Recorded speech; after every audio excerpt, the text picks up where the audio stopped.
আউযু বিল্লাহি মিনাশ শাইতানির রাজীম। বিসমিল্লাহির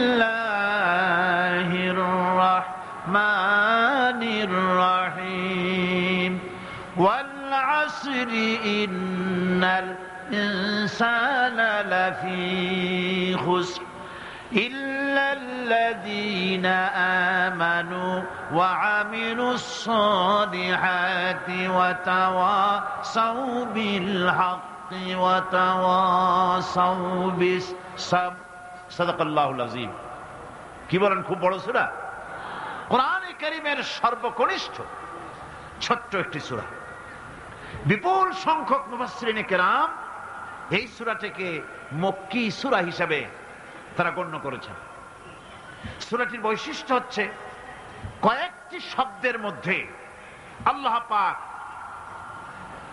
এর অর্থ এবং ব্যাখ্যা এত বেশি, কয়েকটি শব্দের মধ্যে এই সূরাটি আল্লাহ নাজিল করেছেন, কিন্তু এর অর্থ আর ব্যাখ্যা এত বেশি যা দিয়ে একটা বিশাল গ্রন্থ রচনা হতে পারে।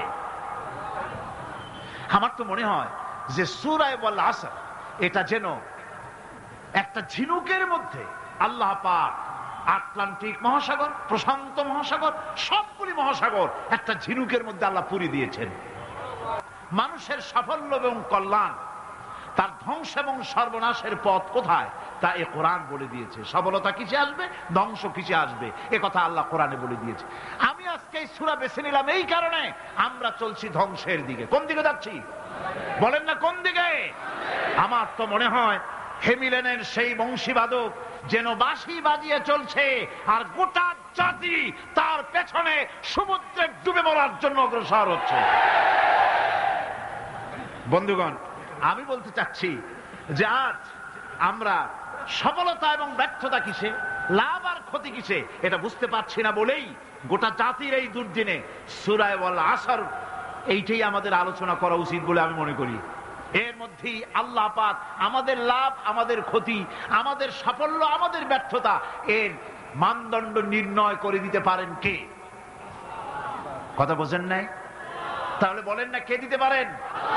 সেই আল্লাহ রাব্বুল আলামিন, তিনি কোরআনকে দিয়েছেন, এই সূরা তিনি নাজিল করেছেন। ইমাম শাফিঈ রাহমাতুল্লাহ আলাইহি বলেছেন, লোকেরা যদি এই ছোট্ট সূরাটি উপরে চিন্তা ভাবনা করে তাহলে একটা মানুষের জন্য এই সূরাটাই তার হেদায়েতের জন্য যথেষ্ট হয়ে যেতে পারে, আর কিচ্ছু লাগে না। এই ছোট্ট সূরাটি একটা মানুষের সম্পূর্ণ হেদায়েত হওয়ার জন্য যথেষ্ট। আল্লাহ রাব্বুল আলামিন শুরু করছেন এভাবে, ওয়াল আসরি ইন্নাল ইনসানা লাফি খুসর। ওয়াল আসর, আসরের আগে একটা অ আছে। আরবি গ্রামার অনুযায়ী এই অটা হচ্ছে ওয়াও কাসমিয়া, এটা হচ্ছে শপথ। আল্লাহ কসম করছে।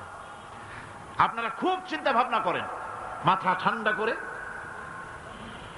কান এবং দিল, মন, মগজ সব এদিকে আপনারা গভীর মনোনিবেশ সহকারে যদি শোনেন তাহলে বুঝতে পারবেন আল্লাহ পাক শপথ করতেছেন, কসম করতেছেন। এটা কি সোজা ব্যাপার না বিরাট ব্যাপার? আমরাও তো কসম করি। কখন করি? কথাটাকে নিশ্চিত করার জন্য, দৃঢ়ভাবে বিশ্বাস করার জন্য বলি, আল্লাহর দোহাই, আল্লাহর কসম, এই বলে আমরা আমাদের কথাকে উপস্থাপন করি, অধিকতর বিশ্বাস করাবার জন্য। আল্লাহ পাক কসম করতেছেন, তবে আল্লাহর কসম আর আমাদের কসম এক না। আমরা কসম করি সবচাইতে যিনি বড়, মহানত্ব, বিরাটত্ব, শ্রেষ্ঠত্বের উপরে ভিত্তি করে আমরা কসম করি, যেহেতু আল্লাহর চাইতে মহান, বড়, শ্রেষ্ঠ আর কেউ নাই। এই জন্যে আল্লাহর চাইতে বড় কেউ নাই বলে আমাদের জীবনের শ্রেষ্ঠ স্লোগান, মুসলমানের জীবনে শ্রেষ্ঠ স্লোগান নারে তাকবীর। আসতে কইলেন কেন?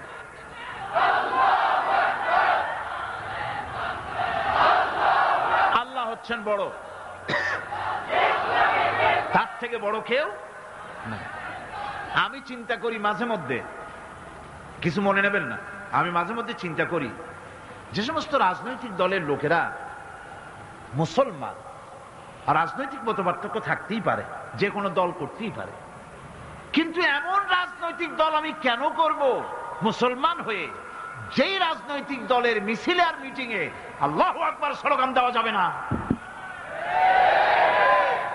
কারণ হচ্ছে আমি যখন দুনিয়া এসেছিলাম, আপনি যখন দুনিয়া এসেছিলেন, আপনার আমার কানে কি শোনানো হয়েছে? কন্ত আজান শোনানো হয়েছে। দুনিয়া এসে আমি প্রথম কি শুনেছি? আল্লাহু আকবার, এটাই শুনেছি। আজানের প্রথম শব্দ কি? নামাজের প্রথম শব্দ কি? ইকামতের প্রথম শব্দ কি? জানাজা, জীবনের শেষ নামাজ, এটার প্রথম শব্দ কি? এটা শেষ শব্দ কি? তাহলে এর সিগনিফিকেন্সটা কি? এর অর্থটা হচ্ছে আমার জন্ম থেকে মৃত্যু পর্যন্ত জীবনের সকল ক্ষেত্রে আমাকে বলতে হবে, স্বীকার করতে হবে, মানতে হবে, নিতান্ত গোলামের মতো মানতে হবে আল্লাহু আকবার। আল্লাহর চাইতে শ্রেষ্ঠ কেউ। আমরা কসম করি যেহেতু আল্লাহ বড়, তার বিরাটত্বের উপরে নির্ভর করে আমরা কসম করি, কিন্তু আল্লাহর চাইতে বড় তো কেউ নাই। উনি কসম যখন করবেন, উনি করবেন কিসের কসম? আমাদের কসম আর আল্লাহর কসম এক নয়। রব্বুল আলামিন যখন কসম করেন, তিনি তার কাছে বড়, তার চাইতে বড় কেউ নাই, শ্রেষ্ঠ কেউ নাই, মহান কেউ নাই। সেজন্য তিনি যে কসম করেন, যে কথা বলতে চান, ওই কথার সাথে, ওই বিষয়ের সাথে যার সম্পর্ক, যার সাযুজ্য আছে, সম্পৃক্ততা আছে, সিমিলারিটি আছে, তার কসম আল্লাহ পাক করেন। যেহেতু এখানে আল্লাহ রাব্বুল আলামিন মানুষের সফলতা, ব্যর্থতা, মানুষের লাভ আর ক্ষতির কথা বলবেন, সেজন্য আল্লাহ পাক মানুষের জীবনের সাথে, মানুষের সম্পর্ক রয়েছে তার জীবনের, মানুষের সাথে সম্পর্ক রয়েছে সময়ের, মানুষের সঙ্গে সম্পর্ক রয়েছে ইতিহাসের। তাই রব্বুল আলামিন বলেন, ওয়াল আসরি ইন্নাল ইনসানা লাফি খুসর। আমি কসম করি সময়ের, আমি কসম করি ইতিহাসের, আমি কসম করি জীবনের, আমি কসম করি সময়ের। যেহেতু এই জীবন আছে বলে আমরা আছি, জীবন না থাকলে আমরা বাঁচি না। ইতিহাসের কসম আল্লাহ করেন, কারণ হলো ইতিহাস মহাকালের সাক্ষী। এই মহাকালের দুষ্কৃতিকারা, তাদের দুষ্কৃতি যারা, তাদের দুষ্কৃত কর্ম, যা তারা যে খারাপ কাজ করেছে, সেই খারাপ কাজের ইতিহাস ধারণ করেছে। যারা সুকৃতি করেছে, তাদের সুকর্মগুলি ইতিহাস ধারণ করেছে। ইতিহাস হচ্ছে নীরব সাক্ষী। আল্লাহ বলেন, আমি ওই ইতিহাসের সাক্ষী, আমি জীবনের সাক্ষী, আমি সময়ের সাক্ষী। যেহেতু সময় কারো জন্য বসে থাকে না। সময়ের ব্যাপারে হযরত ইবনে কাইয়্যিম রাহমাতুল্লাহ আলাইহি তিনি বলেছেন, মা মাদা ফিদ দুনিয়া আহলামুন ওয়া মা বাকিয়া মিনহা আমানি। মা মাদা ফিদ দুনিয়া আহলামুন, আমি আমার জীবনের যে অংশ ফেলে এসেছি এটা আমার স্বপ্ন। ওয়া মা বাকিয়া মিনহা আমানি, আর যেটা আমার সামনে জীবন বাকি আছে ওটা হচ্ছে আমার আকাঙ্ক্ষা। ওয়াল ওয়াক্তু বাইনাহুমা দায়ুন, আর এর মাঝখান থেকে সময় চলে যাচ্ছে। সময় আমার জন্য বসে নেই, সময় চলে যাচ্ছে। এই পৃথিবীতে আসার পর আমাদের হায়াত তো বাড়ছে না, বরং হায়াত প্রতি মুহূর্তে কি হচ্ছে? লোকেরা বলে হায়াত বাড়ে, হায়াত তো বাড়ে না। হায়াত কি হয়? জন্মের পরের থেকে আমার জন্য রিজার্ভ আছে যতটুকু, 50 বছর বাঁচবো, 60 বছর বাঁচবো, যতটুকু হায়াত আমার জন্য নির্ধারিত করা আছে, নির্ধারণ করা আছে, প্রতিদিন একদিন করে কমে যেতেছে। এজন্য আমি বলি, আমার বাড়িতে যে ঘড়িটা আছে, এই ঘড়িটা বেলা 1টার সময় ঢং করে একটা আওয়াজ দেয়, শ্রোতাকে শুনিয়ে দেয়, বাড়িওয়ালা তোমার জীবনের মূল্যবান হায়াত থেকে 1 ঘন্টা কমাইয়া দিলাম। 2টার সময় 2টা ঘন্টা লাগায় শোনায় দিল, বান্দারে তোমার জীবনের মূল্যবান সময় থেকে 2টি ঘন্টা কমে গেল। এমনি করে দিন গেল, মাস গেল, বছর গেল, আমাদের হুঁশ হলো না। সময় চলে গেল তাস খেলে খেলে, সময় চলে গেল আমাদের খেলাধুলা করে, শয়তানি বদমাশি করে। সময় কতটুকু পেলাম? কিয়ামতের দিন, বিচারের দিনটা যেটা হবে, আল্লাহ রাব্বুল আলামিন বলেন বিচারের দিনটাই লম্বা হবে 50 আলফা সানা মিম্মা তাউদ্দুন। বিচারের দিনটা লম্বা হবে কত বছর? 50,000 বছর। কত বছর? দুনিয়ায় যেভাবে তুমি হিসাব করো, দুনিয়ার গণনা অনুযায়ী হাসরের বিচারের দিনটা হবে 50,000 বছরের মতো লম্বা। এক কিতাবে দেখেছি, তিনি লিখেছেন হিসাব করে কিয়ামতের ওই দিনটার হিসাবে 50,000 বছর একটা দিন লম্বা। ওই হিসাবে পৃথিবীতে যারা 60 বছর বাঁচলো, সে যেন আখেরাতে 2 মিনিট দুনিয়ায় বাঁচলো। চিন্তা করেছে? মাত্র 2 মিনিট। 60 বছর যারা হায়াত পেল, 2 মিনিট বাঁচলো। এই 2 মিনিটের জন্য কত হাঙ্গামা, কত মারধর, কত সন্ত্রাস, ক্ষমতার জন্য লড়াই, হ্যান করেঙ্গে ত্যান করেঙ্গে, লাঠিকে আমদার মুগুর ভরেঙ্গে, শক্তির ঠেলায় অস্থির। আমার বন্ধুগণ, সময় চলে যাচ্ছে, স্রোতের মতো করে কারো জন্য সময় অপেক্ষা করতেছে না। আমাদের মৃত্যু প্রতি মুহূর্তে কাছে চলে আসতেছে। এই জন্য শায়ের বলেছেন, আগাহ আপনি মৌত সে কোই বশর নেহি, আগাহ আপনি মৌত সে কোই বশর নেহি, সামা সো বরস কে হ্যাঁ পল কি খবর নেহি। মৃত্যু সম্পর্কে আমাদের কারো জানা নাই। যে কোনো মুহূর্তে মৃত্যু আমাদের কাছে এসে যেতে পারে, মৃত্যু সম্পর্কে কিছুই জানা নাই। অথচ প্রতি মুহূর্তে আমরা মৃত্যুর দিকে এগিয়ে চলছি। মাল সামান 100 বছর কি ধরে খাবো তাও জমা করে রেখেছি, কিন্তু এক মুহূর্তের খবর নাই। মা ফিরে এসেছি, বাড়ি যেতে পারবো নিশ্চয়তা নাই। আছে? বলেন আছে? আপনি বাড়ি যাও ভালো, বসেছেন, দাঁড়াতে পারবেন, এই নিশ্চয়তা আছে? নাই।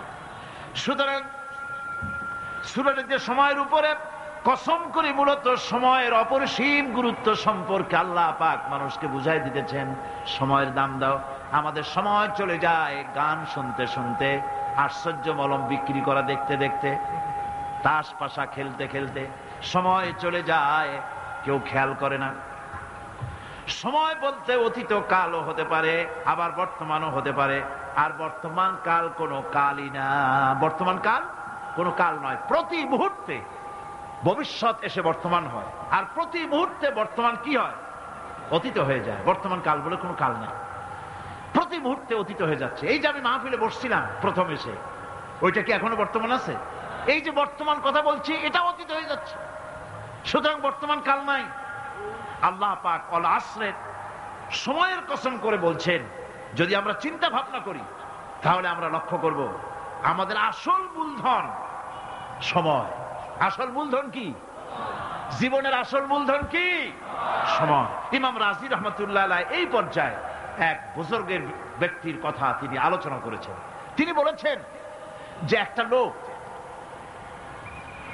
তিনি সূরা আল আসর এর ব্যাখ্যা তিনি বুঝতেছিলেন না। ব্যাখ্যাটা কি? এই মাথার মধ্যে ঘুরপাক খাচ্ছিল এর ব্যাখ্যা কি? একবার তিনি বাজারে ঢুকলেন, তারপরে তিনি শুনতে পেলেন বাজারের এক প্রান্ত থেকে একজন চিল্লায় বলতেছে, সেই ব্যক্তির উপরে রহম করো যার পুঁজি গলে যায়, সেই ব্যক্তির উপরে রহম করো যার পুঁজি গলে যায়। উনি চিন্তা করলেন পুঁজি এবার গলে কেমনে? উনি দৌড়ে গেলেন, যায় দেখেন যে যে ব্যাটা চিল্লাচ্ছে সে হচ্ছে বরফ বিক্রেতা। কি বিক্রেতা? বরফ, বরফ, আইস। এখন এই বরফ বিক্রেতা সে চিল্লায় বলতেছে, সেই ব্যক্তির পরে রহম করো যার পুঁজি কি গলে যায়। সূর্যের তাপ বাড়তেছে আর বরফ গলে যাচ্ছে। সে বুঝাতে চাচ্ছে যে আমার এই বরফটা জমাট থাকা অবস্থায় তোমরা কেউ কেনো, যেহেতু আমার পুঁজি তো এর মধ্যে আমি ইনভেস্ট করেছি। এটা যদি পানি হয়ে যায় তো পানি তো কেউ কিনবে না, এটা তো যেখানে সেখানে পাওয়া যায়। বরফ পাওয়া যায় না বলেই তো আমি বরফ কিনে আনছি। তোমরা আমার প্রতি দয়া করো, তাড়াতাড়ি করে বরফটা কিনে নিয়ে যাও। ইমাম রাজি রহমতুল্লাহ আলাইহি বলেন, বুজুর্গ ব্যক্তি চিৎকার মেরে বললেন, আল্লাহু আকবার, আমি কিন্তু এই বরফ বিক্রেতার ঘোষণার মধ্য দিয়ে সূরা আল আসরের তাফসীর আমি বুঝে ফেলেছি। তার মানে হলো বরফ বিক্রেতা যেভাবে বলতেছে সেই ব্যক্তির উপরে রহম করো যার পুঁজি গলে যায়, আমারও তো একটা পুঁজি আছে, ওই পুঁজির নাম হায়াত। প্রতি মুহূর্তে আমার পুঁজি তো গলে যেতেছে, আমার পুঁজি তো গলে যায়, প্রতি মুহূর্তে কমে যেতেছে। আহারে, এই পুঁজি যে গলে গেল ধরে রাখতে পারলাম না, এই জন্য কিছুই তো করতে পারি নাই। সূরা আল আসরের ভিতরে মানুষের আয়ুষ্কাল দেওয়া হয়েছে বরফ গলে যাওয়ার মতো দ্রুত, সে আয়ু কমে যাচ্ছে। একে যদি নষ্ট করে ফেলা হয়, ভুল কাজে ব্যয় করা হয়, সেটাই হচ্ছে মানুষের মূল ক্ষতি। মানুষের মূল ক্ষতি। ব্যবসায় ক্ষতিগ্রস্ত হয়েছে, এটা মূল ক্ষতি নয়। স্বাস্থ্য হারাইছে, মূল ক্ষতি নয়। রাজনীতিতে ব্যর্থ হয়েছে, মূল ক্ষতি নয়। জীবনে মন্ত্রিত্ব হারাইছে, মূল ক্ষতি নয়। মূল ক্ষতি প্রতি মুহূর্তে সময় নষ্ট হচ্ছে, এটাই মূল ক্ষতি। ভাইরা, কিয়ামতের দিন জান্নাতীদের কোনো দুঃখ থাকবে না, সকলের দুঃখ থাকবে। জান্নাতীদের কোনো দুঃখ থাকবে নাকি? থাকবে, থাকবে। জান্নাতীদের মনের মধ্যে একটা দুঃখই থাকবে। ভালো করে শুনুন, জান্নাতীদের মনের মধ্যে একটা দুঃখই হবে। তারা মনে মনে চিন্তা করবেন, আফসোস করবেন, আহারে যদি দুনিয়ায় বসে অমুক সময় বাসে বসেছিলাম, আজে বাজে চিন্তা করেছি, বাড়ির ড্রয়িং রুমে একা একা বসে বসে আজে বাজে চিন্তা করেছি, অমুক অমুক সময় খেলাধুলায় কাটাইছি, এই সময়গুলিতে যদি সুবহানাল্লাহ, আলহামদুলিল্লাহ, লা ইলাহা ইল্লাল্লাহ, আল্লাহু আকবার, এই তাসবিহ যদি পড়তাম, জিকির আজগার করতাম, জান্নাতের ভিতরে আরো নিয়ামত লাভ করতে পারতাম। সময়টা তো কাজে লাগাইলাম না। মানুষের সবটা, মুমিনের সব কাজে সওয়াব। ওয়াকুলু লিন্নাসি হুসনা, মানুষের সঙ্গে ভালো ভালো কথা কও, মানুষের সঙ্গে হাসি মুখে কথা কও। একজনের সাথে হাসি মুখে কথা বললেন, আপনার একটা সদকা দেওয়ার মতো সমান সওয়াব আমলনামায় লেখা হয়ে গেল। ভালো ভালো কাম করো। বন্ধুগণ, সময় দ্রুত গতিতে চলে যাচ্ছে, মানুষের জীবন ক্ষতিগ্রস্ত হচ্ছে। ক্ষতি থেকে বাঁচতে পারবে চারটা গুণ যার মধ্যে আছে, বাকি সব ক্ষতিগ্রস্ত হয়ে যাবে। আমার ভাইয়েরা, এই কথাগুলি বলে আল্লাহ পাক যেন এরকম একটা দৃষ্টান্ত দিলেন। আপনি যদি পরীক্ষার হলে গিয়া দেখেন, ছাত্ররা পরীক্ষা দিতেছে, পরীক্ষার জন্য নির্ধারিত সময় কতটুকুন? 3 ঘন্টা। 3 ঘন্টা, 3 ঘন্টা। আপনি গিয়ে দেখলেন কোন একজন পরীক্ষার্থী পরীক্ষা দিতে গিয়ে আর একদিকে তাকায় আছে, আকাশের তারা গুনতেছে, অথবা সে গল্প করতেছে, অথবা পরীক্ষা বাদ দিয়ে আজে বাজে কিছু লিখতেছে। আপনি যেমন তাকে, ওই ছেলেটাকে আনবো না, গাফেল ছেলেটাকে ঘড়ির দিকে তাকায় বলেন, এই ছেলে ওই ঘড়ির দিকে তাকাও, দেখো তোমার সময় কিন্তু চলে যেতেছে মাত্র 1 ঘন্টা, আর তুমি সময় নষ্ট করতেছ। আল্লাহ যেন স্নেহ পরবশে তামাম পৃথিবীর গোলামদেরকে, বান্দাদেরকে আঙ্গুল নির্দেশনা দিয়ে বলছেন, বান্দারা প্রতি মুহূর্তে তোর জীবনের মূল্যবান সময় চলে যেতেছে, প্রতি মুহূর্তে সময় যাচ্ছে। আল ইনসান, ইনসান বলতে শুধু মুসলমান না, ইনসান বলতে কি মুসলমান শুধু না, আল ইনসান মানব মন্ডলী, বিশ্বের সমস্ত মানুষকে আল্লাহ বলছেন, হিন্দু, খ্রিস্টান, বৌদ্ধ, নাসারা, ইহুদি, মজুসি, মুসলমান, বিশ্বের সব মানুষকে আল্লাহ বলছেন। যেহেতু আল্লাহ স্রষ্টা, মানুষের ব্যাপারে সার্বিক কল্যাণময় কথা কে বলতে পারেন? কে বলতে পারেন? সে আল্লাহ রাব্বুল আলামিন বলছেন, সময় চলে যাচ্ছে, ও পৃথিবীর মানুষেরা। এই মানুষ বলতে আল্লাহ রাব্বুল আলামিন কোন ব্যক্তি, কোন গোষ্ঠী, কোন জাতিকে বলেন নাই, বলেছেন সমগ্র মানবতাকে। এর অর্থ হচ্ছে সূরাটিতে উল্লেখ্য 4টি গুণ যদি আমল করতে পারে লোকেরা, যেই ব্যক্তি করবে, যেই সমাজ করবে, যেই রাষ্ট্র করবে, যেই গোষ্ঠী করবে, যেই জাতি করবে, তারাই ক্ষতি থেকে বেঁচে যাবে। আর যারা করবে না, তারা ক্ষতিগ্রস্ত হবে। কি হবে বলুন? এখন আল্লাহ পাকের কথা শুনুন। আল্লাহ পাক বলছেন, ওয়াল আসরি ইন্নাল ইনসানা লাফি খুসর। খুসর, খুসরিন, এই যে খুসর, খাসারা, এই শব্দটা হচ্ছে আবিধানিক অর্থে ক্ষতি, হচ্ছে লাভের বিপরীত। লাভের বিপরীত কি? ক্ষতি। নাফা, এই নাফার বিপরীত কি? নোকসান। খাসারাটা কি? নোকসান বলা হয় পুঁজি 50,000 খাটাইছিলাম, লাভ করতে পারি নাই, পুঁজি ঠিক আছে, এটাকে বলা হয় নোকসান। এটাকে কি বলা হয়? নোকসান। কিন্তু আমি পুঁজি খাটিয়েছিলাম 50,000 টাকা, লাভ তো হয়ই নাই, পুঁজিও চলে গেছে, আমও গেছে, ছালাও গেছে, আমও নাই, ছালাও নাই। এইটারে আরবিতে কি বলা হয়? খাসার, দেউলিয়া। দেউলিয়া হয়ে গেছে। দেউলিয়াটা বোঝেন ভালো আপনারা, দেউলিয়া হয়ে গেছে। কোরআন লাভ বা সাফল্যের ধারণা যেমন নিছক পার্থিব নয়, সমৃদ্ধির কথা শুধু পার্থিব নয়, জন্ম থেকে শুরু করে মৃত্যু পর্যন্ত। কোরআনের লাভের কথা যখন বলা হয় তখন জন্ম থেকে মৃত্যু পর্যন্ত, আখিরাত পর্যন্ত, কিয়ামত পর্যন্ত। ক্ষতিটাও জন্ম থেকে শুরু করে মৃত্যু পর্যন্ত, কিয়ামত পর্যন্ত ক্ষতিটাও। এই ক্ষতি থেকে বাঁচবার জন্য কোরআনে কারিমে বিভিন্ন জায়গায় এই খাসারা শব্দ ব্যবহার করা হয়েছে। আল্লাহ রাব্বুল আলামিন বলছেন, ওয়ামান খাফফাত মাওয়াজিনুহু ফাউলাইকাল্লাযীনা খাসিরু আনফুসাহুম বিমা কানু বিআয়াতিনা ইয়াযলিমুন। যাদের পাল্লা ভারী হবে কিয়ামতে তারাই হবে সফলকাম, আর যাদের পাল্লা হালকা হবে, নেকির পাল্লা যাদের হালকা হবে তারা হবে ক্ষতিগ্রস্ত। তারা নিজেরাই ক্ষতি সাধনকারী হবে কিয়ামতের দিন। কাজে মানুষের জীবনের সমুদয় কার্যাবলীর ভালো অংশ যদি খারাপ অংশের উপরে বিজয়ী হয়, তারপরে খারাপ অংশ পাওনাদারদের দিয়ে টিয়া, এরপরে যদি নেকি কিছু বাকি থাকে, তাহলে বোঝা গেল লোকটা কিয়ামতে নাজাত পাবে। আর যদি ভালো কাজের উপরে খারাপ কাজ বিজয়ী হয়ে যায় আর সমস্ত পাওনাদারদেরকে পাওনা মিটাইয়া তারপরেও পাপ বাকি থেকে যায়, এক চাইতে খাসারা পৃথিবীতে, আকাশে জমিনে কিছুই আর হবে না। এর থেকে বাঁচার জন্য আল্লাহ পাক এই খাসারা থেকে বাঁচার জন্যই মানুষকে এই কথা বলছেন। এই কথাটি কোরআনে কারিমের অন্য একটি আয়াতে আরো সুন্দর করে বলা হয়েছে। যারা নাকি এই দুনিয়ার বুকে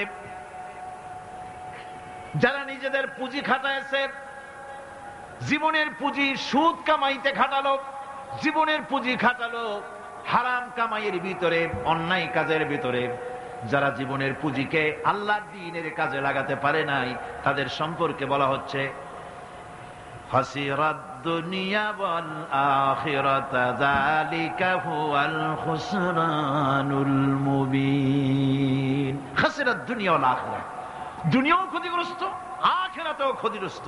এটা হচ্ছে তার জন্য সুস্পষ্ট ক্ষতি, এর থেকে বড় ক্ষতি আর কিছুই হতে পারে না।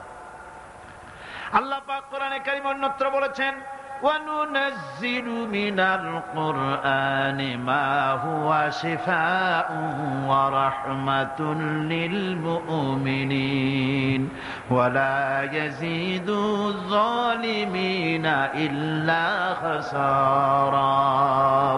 আমি এই কোরআন অবতরণের পরিক্রমায় এমন সব বিষয় অবতীর্ণ করেছি যা মুমিনদের জন্য নিরাময় এবং তাদের জন্য রহমত, আর জালিমদের জন্য ক্ষতি ছাড়া আর কিছুই বৃদ্ধি পায় না। জালিমদের জন্য ক্ষতি বৃদ্ধি পায়, আর যারা মুমিন তাদের জন্য এর মধ্যে নিরাময় আছে, এর মধ্যে রহমত আছে। অর্থাৎ যারা এই কোরআনকে যারা নিজেদের আইনের কিতাব হিসেবে গ্রহণ করেছে, কোরআনকে তাবিজের কিতাব হিসাবে নয়, ধর্মীয় কিতাব হিসাবে নয়, কোরআন সংবিধান। কোরআন কি?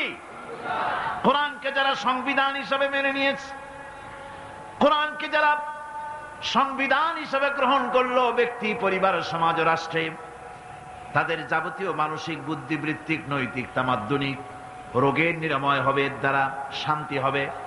কিন্তু যেসব জালিম এই কোরআনকে প্রত্যাখ্যান করেছি, কোরআনকে যারা মৌলবাদীদের কিতাব বলে, কোরআনের কথা বললে মৌলবাদ বলে গাইল দেয়, তারা তাদের কপালকে পোড়াইয়া ছাই বানাইয়া দিছে, তাদের কপাল ভস্মীভূত করে দিয়েছে। আমার দেশে, এই দেশটা কি মুসলমান বেশি না অন্য জাতি বেশি? কোন? জোরে কোন? মুসলমান সবচেয়ে। খুব লক্ষ্য করে শোনেন, এই দেশে সবচেয়ে মুসলমান বেশি, ইন্দোনেশিয়ার পরে। পৃথিবীর দ্বিতীয় বৃহত্তম মুসলিম দেশ হলো কোনটা? বাংলাদেশ।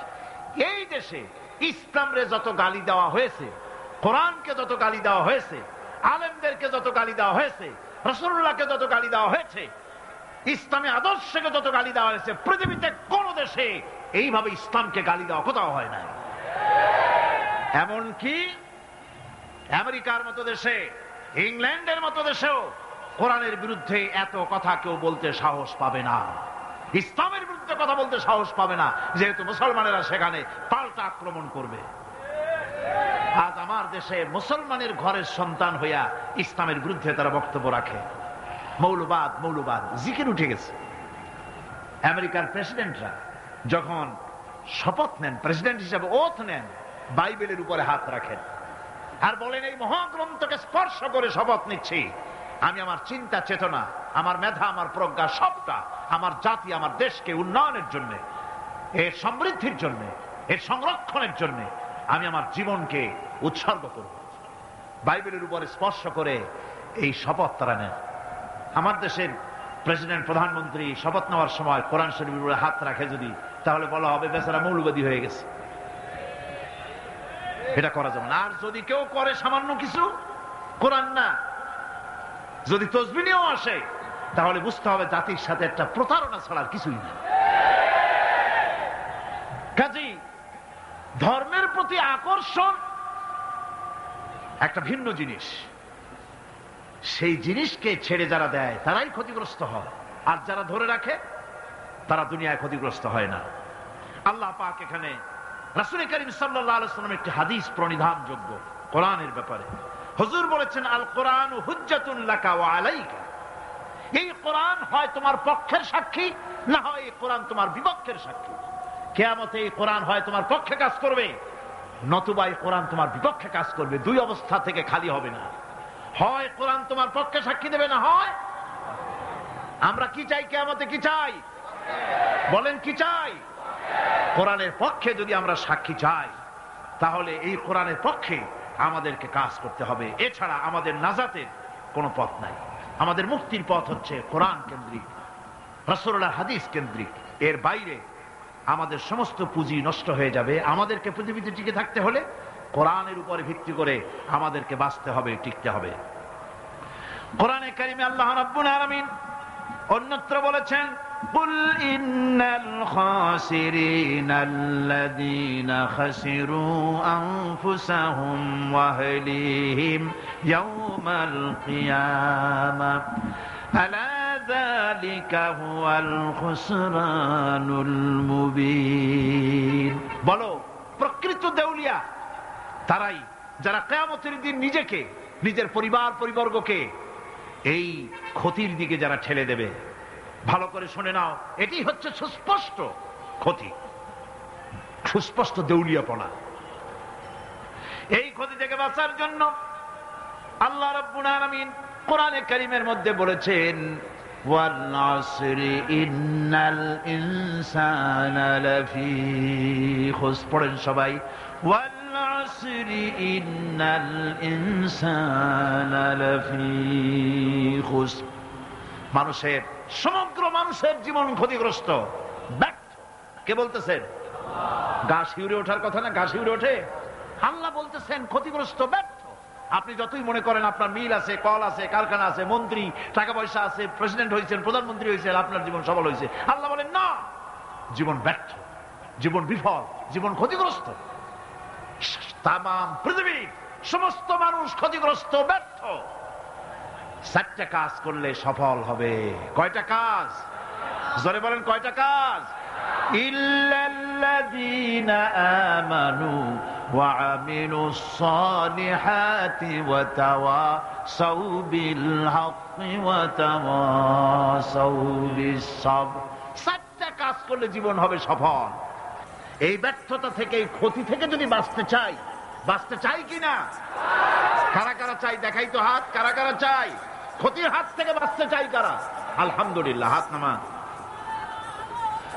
ক্ষতির হাত থেকে যারা বাঁচতে চান, আল্লাহ রাব্বুল আলামিন তাদের জন্য ফর্মুলা পেশ করেছেন, ইল্লাল্লাযীনা আমানু ওয়া আমিলুস সালিহাতি ওয়া তাওয়াসাউ বিল হাক্কি ওয়া তাওয়াসাউ বিস সাবর।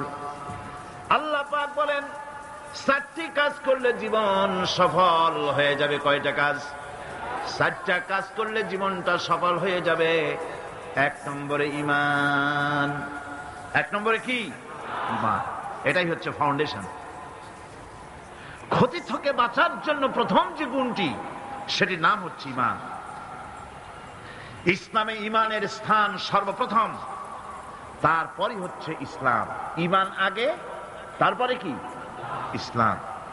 ইসলাম হচ্ছে বীজ, ঈমান হচ্ছে বীজ, আর ইসলাম হচ্ছে চারা, গাছ।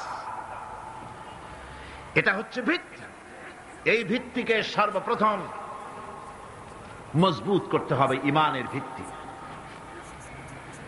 ইমানের ভিত্তি দুনিয়ায় ইমানের আহ্বান জানাবার জন্যই আল্লাহ রাব্বুল আলামিন সমস্ত নবী এবং রাসূলদেরকে পৃথিবীতে পাঠিয়েছেন ইমানের আহ্বানের জন্য। দুনিয়ার সমস্ত নবীদের দাওয়াত ছিল ইমানের দাওয়াত। কিসের দাওয়াত? এই ইমানের দাবিটা আসছে, দাওয়াতটা এসেছে আল্লাহর কাছ থেকে। কার কাছ থেকে? দেখুন, পৃথিবীর ভিতরে কোন নবীদের কথার সাথে আরেকজন নবীর কথার কোনো বৈপরীত্য হয় নাই। সমস্ত নবীদের কথা একরকম ছিল। কয় রকম? একজন নবীর সঙ্গে তার বক্তব্যের সাথে আরেকজন নবীর বক্তব্যের কোনো গুণগত মৌলিক কোনো পার্থক্য ঘটে নাই, অসঙ্গতি হয় নাই। কারণ নবীরা আম্বিয়া আলাইহিমুস সালাম নিজেরা বানিয়ে কথা রচনা করে তারা মানুষের সামনে পেশ করে নাই। সমস্ত নবীদের কাছে যত দাওয়াত এসেছে একটা অফিস থেকে এসেছে। সে অফিসটা হচ্ছে কার?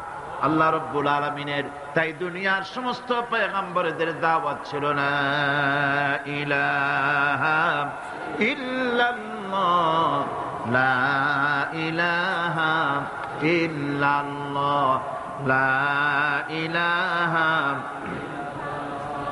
লা ইলাহা ইল্লাল্লাহু মুহাম্মাদুর রাসূলুল্লাহ। এটাই ছিল সমস্ত নবীদের দাওয়াত। কোরআনে কারীম তার ধারক এবং বাহক সম্পর্কে বলে যে তিনি যে দাওয়াত দিয়েছেন সে দাওয়াতটা হলো ঈমানের দাওয়াত। আমাদের নবী তিনি এসে যে দাওয়াত দিয়েছেন সে দাওয়াতটা কিসের? কোরআনে কারীম বলছি, ربنا إننا سمعنا مناديا ينادي للإيمان। হে আমাদের রব, নিশ্চয়ই আমরা এমন একজন আহ্বায়কের আহ্বান শুনেছি যিনি আমাদেরকে ঈমানের দাওয়াত দিয়েছেন। এমন কোন পয়গম্বর নাই দুনিয়ায় যিনি ঈমানের দাওয়াত দেন নাই। সকলেই ঈমানের দাওয়াত মানুষের সামনে, বিশ্ববাসীর সামনে পেশ করেছেন। কোরআনে হাকিম স্পষ্ট একটা সীমারেখা দুনিয়ার মানুষের সামনে পেশ করে পৃথিবীর মানুষগুলিকে দুটি শ্রেণীতে বিভক্ত করে দিয়েছে। একটি হচ্ছে ঈমান পোষণকারী, আরেকটি হচ্ছে অবিশ্বাসী। একটা ঈমান পোষণকারী আর একটা অবিশ্বাসী। ঈমান পোষণকারীরা সত্যশ্রয়ী, তারা হচ্ছে জ্ঞান এবং নূরের সম্পদে সমৃদ্ধ। আর দ্বিতীয় দলটি হচ্ছে কাফের, জালিম, মূর্খ। তারা হেদায়েতের রাস্তা তাদের জন্য অবরুদ্ধ। কোরআনে কারীম এই দুইটি দল সম্পর্কে উল্লেখ করতেছেন, মাসালুল ফারিকাইনি কাল আ'মা ওয়াল আসাম্মি ওয়াল বাসীরি ওয়াস সামিঈ হাল ইয়াস্তাবিয়ানি মাসালান আফালা। কোরআন শরীফ বলছে, হাল يستبيان مثلا أفلا تذكرون। দুইটি শ্রেণীতে আল্লাহ পাক ভাগ করে দিয়েছেন। একটা শ্রেণী হচ্ছে অন্ধ, বোবা, বধির। আরেকটি যারা শুনতে পায়, চোখে দেখতে পায়। এ দুটি কখনো এক নয়, সমান নয়। এ দুটির রাস্তা আলাদা। কাফেরের রাস্তা আর ইমানদারদের রাস্তা সম্পূর্ণ ভিন্ন। আল্লাহ রাব্বুল আলামিন ঈমান এবং কুফরের পার্থক্য বলে দেওয়ার জন্য গোটা মানব জাতির মধ্যে স্পষ্ট করে বলেছেন, লা ইকরাহা ফিদ-দীন ক্বাদ তাবায়্যানার রুশদু মিনাল গায়y। দ্বীনের ব্যাপারে জোর জবরদস্তি নেই। এখানে হেদায়েতের পথ এবং গোমরাহি, হেদায়েতকে গোমরাহির পথ থেকে সম্পূর্ণ আলাদা করে দেওয়া হয়েছে। লা ইকরাহা ফিদ-দীন, দ্বীনের ব্যাপারে কোনো জোর জবরদস্তি নাই। যারা ধর্মনিরপেক্ষবাদী তারা এই আয়াতটাকে নিজেদের মতবাদকে প্রতিষ্ঠার লক্ষ্যে অনেক সময় কাজে লাগায়। দুটি আয়াতকে তারা বেশি ব্যবহার করে। একটা হচ্ছে লাকুম দীনুকুম ওয়ালিয়া দীন, আর একটা হচ্ছে লা ইকরাহা ফিদ্দিন। এই দুইটি আয়াতকে ধর্ম নিরপেক্ষবাদীরা ব্যবহার করে। এই দুটির কোনটি তাদের আদর্শকে বোঝাবার লক্ষ্যে ব্যবহারের কোনো সুযোগ নাই। লা ইকরাহা ফিদ্দিন, ধর্মের ব্যাপারে কোনো বাড়াবাড়ি নাই, জোর জবরদস্তি নাই। এ কথা বলা হয়েছে এই কারণে যে কোন বিধর্মীকে, অমুসলিমকে ভয় দেখিয়ে, লোভ দেখিয়ে অথবা কোন ক্রমে কোন প্রকার চাপ সৃষ্টি করে তাকে মুসলমান বানানো যাবে না। এমনকি সূরা তওবার মধ্যে এসেছে, যুদ্ধ চলাকালীন সময়, জিহাদ চলাকালীন সময় কোন অমুসলিম যদি ইসলাম জানার জন্য তোমাদের তাঁবুতে আসে, তাহলে তুমি তাকে ইসলাম বুঝাও।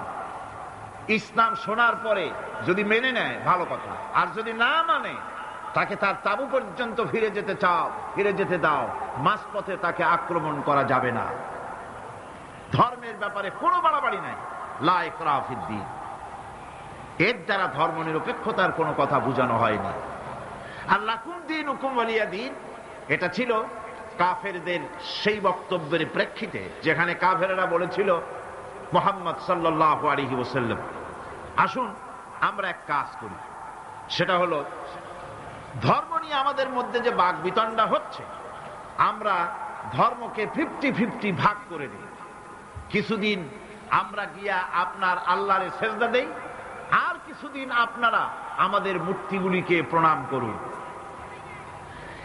এই প্রস্তাব যখন রাখল, আল্লাহ রাব্বুল আলামিন সূরা কাফিরুন অবতীর্ণ করে দিলেন, কুল ইয়া আইয়ুহাল কাফিরুন লা আ'বুদু মা তা'বুদুন। হে কাফেরেরা, হে অবিশ্বাসীরা, নবী আপনি বলুন, হে অবিশ্বাসীরা, তোমরা যার ইবাদত করো আমরা তার ইবাদত করি না, আবার আমরা যার ইবাদত করি তোমরাও তার ইবাদত করো না। সুতরাং লাকুম দীনুকুম ওয়ালিয়া দীন, সুতরাং তোমাদের দিন তোমাদের জন্য, আমাদের দিন আমাদের জন্য। এখানে নিরপেক্ষতার কথা বলা হয় না, এখানে পক্ষের কথা বলা হয়েছে। কিসের পক্ষ? ধর্মের পক্ষ। কিসের পক্ষ? হিন্দু, খ্রিস্টান, বৌদ্ধ, তোমরা তোমাদের ধর্মের পক্ষে থাকো। মুসলমান, তোমরা তোমাদের ধর্মের পক্ষে থাকো। ধর্মের ব্যাপারে নিরপেক্ষ হওয়ার কোন সুযোগ নাই। আছে নাকি সুযোগ? আমি পার্লামেন্টে বলেছি এই কথা, যে একটা ধর্মের উপরে বিশ্বাস করে নিজেকে একটা ধর্মের পক্ষের ব্যক্তি হিসাবে ঘোষণা করে কেউ বলছে, দাবি করছে আমি হিন্দু, কেউ বলছে আমি বৌদ্ধ, কেউ বলছে আমি খ্রিস্টান, কেউ বলছে আমি মুসলমান। নিজেকে একটা ধর্মের বিশ্বাসী ঘোষণা করার পর আমি ধর্মনিরপেক্ষ, এই কথাটা মিথ্যা, বানোয়াট, জালিয়াতি, প্রতারণা, মুনাফিক। কোন ধর্মের অনুসারী ব্যক্তি ধর্মনিরপেক্ষ হতে পারে না। কেবলমাত্র নাস্তিক, যারা আল্লাহরে মানে না, আল্লাহকে স্বীকার করে না, ওরা বলতে পারে আমরা ধর্মনিরপেক্ষ, ধর্মের ব্যাপারে আমরা নিরপেক্ষ, গুলো মানি না, বিশ্বাস করি না। কিন্তু যারা ধর্মে মানে, সেদের যে ধর্মেরই হোক না কেন, সে ব্যক্তি ধর্মনিরপেক্ষ যদি দাবি করে, এটা মিথ্যে কথা, এটা মুনাফিকি ছাড়া আর কিছু হতে পারে না। মুসলমানকে, যে কোনো জাতিকে যে ধর্মে আছে ধর্মের পক্ষে থাকার কথাই বলা হয়েছে। এখন আমি বলতেছিলাম ইমানের কথা। ইমান আগে আনতে হবে। ইমান সম্পর্কে আল্লাহ রাব্বুল আলামিন বলতেছেন, ইমান হলো আগে, তারপরে ইসলাম। আবার ইমান আনার আগে আবার কুফরি একটা শব্দ আছে, সেটা হলো ফামান ইয়াকফুর বিত-তাগুতি ওয়া ইউমিন বিল্লাহি ফাকাদ ইসতামসাকা বিল উরওয়াতিল উসকা লা ইনফিসামা লাহা ওয়াল্লাহু সামিউন আলীম। ফামান ইয়াকফুর বিত-তাগুত, যে ব্যক্তি তাগুতকে অস্বীকার করেছে, সর্বপ্রথম তাগুতকে অস্বীকার করতে হবে। ওয়া ইউমিন বিল্লাহ, আর এরপরে আল্লাহর উপরে যে ঈমান আনলো, ফাকাদ ইসতামসাকা বিল উরওয়াতিল উসকা, সে এমন এক শক্ত অবলম্বন ধারণ করলো যা তাকে কোনো কিছুই বিচ্ছিন্ন করবে না, ধ্বংস করে দেবে না। সুবহানাল্লাহ। এখন সত্যিকারের ঈমানদারের পরিচয়টা কি? কোরআনে কারীম সত্যিকারের ঈমানদারের পরিচয় এভাবে পেশ করতেছে, ইন্নামাল মুমিনুনা আল্লাযীনা আমানু বিল্লাহি ওয়া রাসূলিহি সুম্মা লাম ইয়ারতাবু وجاهدوا بأموالهم وأنفسهم في سبيل الله أولئك هم الصادقون। ঈমানের দাবিতে সত্যবাদী কারা? ইন্নামাল মুমিনুনা আল্লাযীনা আমানু বিল্লাহি ওয়া রাসূলিহি, সত্যিকারের মুমিন তো তারা যারা নাকি ঈমান এনেছে আল্লাহর উপর এবং রাসূলের উপরে। এই ঈমান আনার পর সুম্মা লাম ইয়ারতাবু, এরপরে কোন সন্দেহে সে নিপতিত হয় নাই, কোন সন্দেহ তার মনের মধ্যে জায়গা পায় নাই, আর সে আল্লাহর রাস্তায় জিহাদ করেছে মাল দিয়ে, জান দিয়ে। উলাইকা হুমুস সাদিকুন, এরাই হলো ঈমানের দাবিতে সত্যবাদী।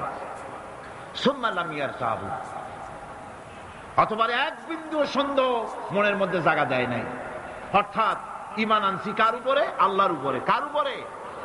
আর তার রাসূলের উপরে। আল্লাহ এবং রাসূলের উপরে ঈমান আনার পর যারা আল্লাহ এবং রাসূলের বিধান জীবনের সকল ক্ষেত্রে মানতে পারে নাই, তারাই সন্দেহে নিপতিত হয়েছে। কথা বুঝতে পেরেছেন? তাদের সন্দেহ এই কোরআন মানুষের জীবন, তার সম্পদ, তার রাজনীতি, তার অর্থনীতি পরিচালনা করতে পারে না। সেই জন্য ধর্মের ব্যাপারে কোরআন মানি, ধর্মের ব্যাপারে নামাজ আর রোজা মানি, কিন্তু রাজনীতিতে ধর্ম মানি না। এটাই হলো সন্দেহ। এটাই কি? সন্দেহ, অবিশ্বাস। জীবনকে তারা দুইটা ভাগ করেছে, এক ভাগ রাজনীতির জন্য, আর এক ভাগ কিসের জন্য? ধর্মের জন্য। জীবনকে এভাবে দুইটা ভাগ করার কোন অধিকার দেওয়া হয় নাই। যারাই মুখে উচ্চারণ করেছে লা ইলাহা ইল্লাল্লাহু মুহাম্মাদুর রাসূলুল্লাহ, জোরে সোরে পড়েন লা ইলাহা ইল্লাল্লাহু মুহাম্মাদুর রাসূলুল্লাহ। যারা জীবনকে, যারা নাকি ঈমান এনেছে, কালেমা বিশ্বাস করেছে, আল্লাহ এবং রাসূলের প্রতি ঈমান এনেছে, জীবনকে দুইটা ভাগ করার কোনো অধিকার নাই। যার কথা মতো নামাজ পড়বো তার কথা মতোই রাজনীতি করব, যার কথা মতো হজ করব, যাকাত দিব, তার কথা মতো পার্লামেন্ট চালাবো, যার কথা মতো হজ করব, যাকাত দিব, সেজদা দিব, তার কথা মতোই বঙ্গভবন আর সেক্রেটারিয়েট চালাবো। যাকে মানি, যে আল্লাহরে সেজদা করি সারা জীবন, যে রাসূলকে মানি আমার নেতা হিসাবে, রাসূল হিসাবে, সে আল্লাহ এবং রাসূলের হুকুম অনুযায়ী আমার কোর্ট কাছারি, আদালত, শিক্ষাঙ্গন চালাবো। এটা যদি চালাই তবে আমি মুমিন, আর যদি না চালাই, সন্দেহে যদি নিপতিত হয়ে যায় যে কোরআন থাকবে মসজিদে, আমার পার্লামেন্টে কোরআন ঢুকতে পারবে না, কোরআন পার্লামেন্ট শুরু হওয়ার সময় একবার তেলাওয়াত হবে কিন্তু তা আমল করা হবে না, অনুষ্ঠানগুলি শুরু হবে কোরআন দিয়ে কিন্তু তা আমল করা হবে না। কোরআন তেলাওয়াত করে ব্যবসা প্রতিষ্ঠান উদ্বোধন করা হচ্ছে, কিন্তু সুদের টাকা দিয়ে ব্যবসা প্রতিষ্ঠান বানানো হলো। বিবাহ পড়ানো হচ্ছে কোরআনের আয়াত দিয়ে, কিন্তু যৌতুক গ্রহণ করা হারাম, সেই যৌতুক দিয়ে বিয়ে উদ্বোধন করা হলো। এমনি সকল ক্ষেত্রে নাফরমানি করে যে ঈমানের দাবি করলো, এই ঈমান ঈমান নয়, এর নাম মুনাফিকি। এখন এই কথাটা মনে রাখতে হবে যে ঈমান এমন এক বিষয় যা আবার মৌখিক দাবি করলেই হয় না। কেউ যদি পড়ে লা ইলাহা ইল্লাল্লাহ, মুসলমান কি হয়ে গেল? বলেন আপনি, ফতোয়া দেন হয়ে গেল? खिरद ने गर कह भी दिया ला इलाहा इल्लल्लाह तो क्या हासिल, दिलो निगाह मुसलमान नहीं तो कुछ भी नहीं।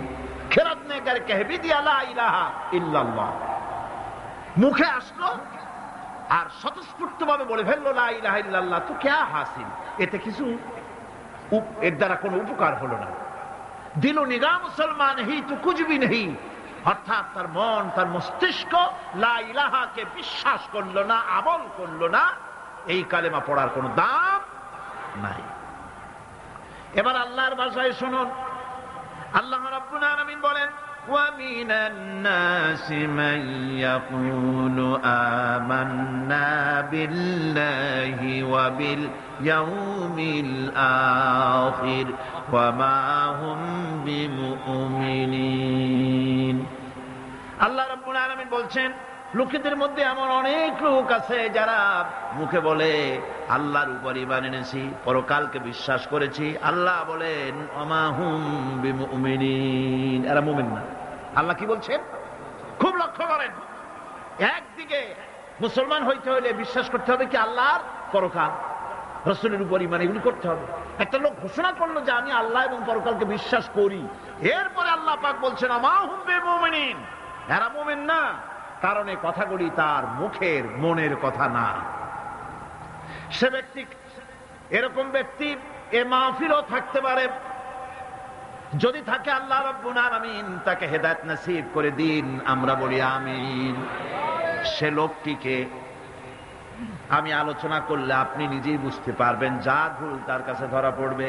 আয়নার সামনে দাঁড়ালে পরে আয়না সব বলে দেয়, ঠিক কি না?